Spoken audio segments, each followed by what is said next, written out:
9 anos de idade. A mensagem não é sua, você tem que ir ao Senhor para saber qual é a mensagem que Ele tem para falar com a igreja. Se não for assim, você está no reino errado, porque esse reino quem fala não é o pregador, é o Deus do pregador através dele. Isso é pregação.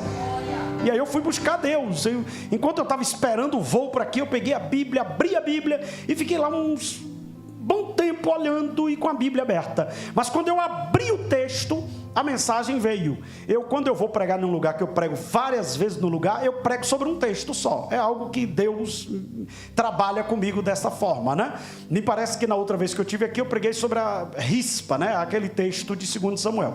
Aqui, quando eu abri João capítulo 4, Deus diz: está aqui as mensagens, da onde você for aqui na deve, está aqui as mensagens. Eu vou lhe revelando cada parte, você vai entregando. Quem tiver ligado recebe, quem não tiver vai ver os outros receber, mas eu sou o Senhor que falo através da minha palavra. E eu sou o seguinte, a preocupação minha é até a palavra descer. A palavra chegou, acabou. Eu não estou preocupado com mais nada. Eu só estou preocupado que o microfone chegue na minha mão para eu entregar logo, porque é um peso muito grande, você tem que entregar e ir para casa da glória a Deus. Então, mas eu quero aqui não nominar os pastores, mas cumprimentá-los na pessoa do pastor aqui, local, pastor João Áquila, que é filho de um grande amigo, um vizinho de campo, pastor Lima. E o pastor Áquila, eu tive a alegria de entrevistar ele lá no podcast que eu tenho lá de missões, ele quando esteve no Brasil, e uma alegria saber que Deus está lhe usando e usando. Ele tem um pai lá no Brasil que formou ele, e aqui Deus deu a ele um outro pai ministerial que está formando ele, ajudando ele e abrindo portas para ele. Eu fico muito feliz em ver o que Deus está fazendo aqui. Ao Senhor seja a glória, a honra e o louvor. Já foi profetizado aqui esta noite, que esta noite é noite de cura. Você está doente? Então ative a sua fé. Já foi profetizado esta noite, que esta noite é noite de milagre. Está esperando o milagre? Ative a sua fé. Esta noite é noite de resposta. Foi profetizado aqui. Então você está precisando de uma resposta? Ative a sua fé, porque o Senhor do milagre, o Senhor da resposta, o Senhor da cura, Ele está neste lugar. Aos demais pastores, meu carinho e meu respeito. Por favor, abra comigo a sua Bíblia para a reflexão desta noite. Prometo não demorar, sei que os irmãos estão aqui desde cedo, e quando eu subo no altar, eu prometo duas coisas. Primeiro, não ser muito prolixo. Tem gente que é igual advogado para fazer uma petição, ele faz 50 páginas para pedir para soltar o cliente, né? Então tem gente que ele é prolixo demais, quando ele termina de explicar tudo, o povo já está cansado. Então eu tenho uma missão comigo, trazer a palavra que recebi de uma forma que todos consigam entender. Então quem tem muito conhecimento da Bíblia, entende. Talvez não saia tão satisfeito, que queria palavras em grego, hebraico, aramaico. Aí você vai estudar, aqui lá você vai achar. Aqui você vai achar o básico daquilo que Deus mandou eu falar. Mas você não vai poder sair e dizer que Deus não falou com você. Para aqueles que entendem pouco, vai descobrir: eu não sabia isso aqui. Glória a Deus. Mas o mais importante é o que Deus vai falar de direção para a sua vida.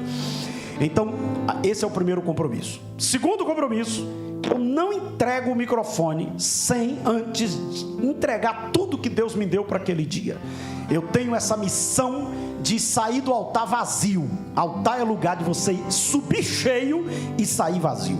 Por isso que o pregador sempre tem que estar aos pés do Senhor para encher de novo, para nunca subir vazio.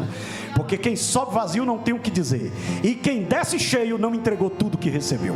Então eu subi cheio e vou descer vazio. Aí eu tenho que arrumar um jeito de encher amanhã para entregar onde o pastor vai me levar amanhã de novo. Glória ao nome de Jesus. Espero que ele disse para mim assim: e como é que você vai fazer esse descanso? Eu digo: o senhor me bota para pregar um dia, descansa outro, né? Aí agora já comecei 2 dias, então deve descansar mais uns 2, aí prega de novo. Glória a Deus. João capítulo de número 4, Deus me chamou a atenção esta noite para o versículo 1. João capítulo 4, o versículo de número 1. Observe esse texto com bastante atenção. E quando o Senhor entendeu que os fariseus tinham ouvido que Jesus fazia e batizava mais discípulos do que João. Esta é a palavra que eu quero tomar por base para refletir aquilo que o Espírito de Deus ministrou ao meu coração. Esse texto do capítulo 4 de João, ao meu ver, é um dos textos mais fantásticos da Bíblia, no que diz respeito a evangelismo, missões, discipulado e aula prática para aqueles que estão se desenvolvendo no ministério. João capítulo 4 é Jesus levando os seus aprendizes para uma aula prática em um lugar extremamente complicado.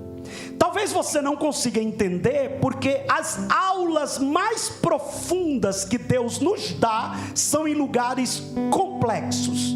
Porque os lugares complexos têm a possibilidade de nos ensinar lições que outros lugares não ensinariam.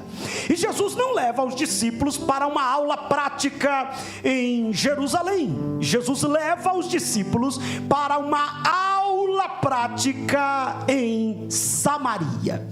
Isso aqui é algo muito interessante, porque quando você olha esse texto da perspectiva de Samaria, que é a partir do versículo 4, você consegue ter uma visão mais clara. Mas para chegar ao versículo 4, você tem que entender a partir do versículo de número 1. Porque aqui o evangelista João, o discípulo amado, que registra no seu evangelho o que os outros evangelistas não registraram, ele traz uma pérola. Às vezes a gente lê o texto e não se atenta para que o texto quer nos dizer. Primeiro, nada está escrito por acaso. Se está escrito, tem um propósito.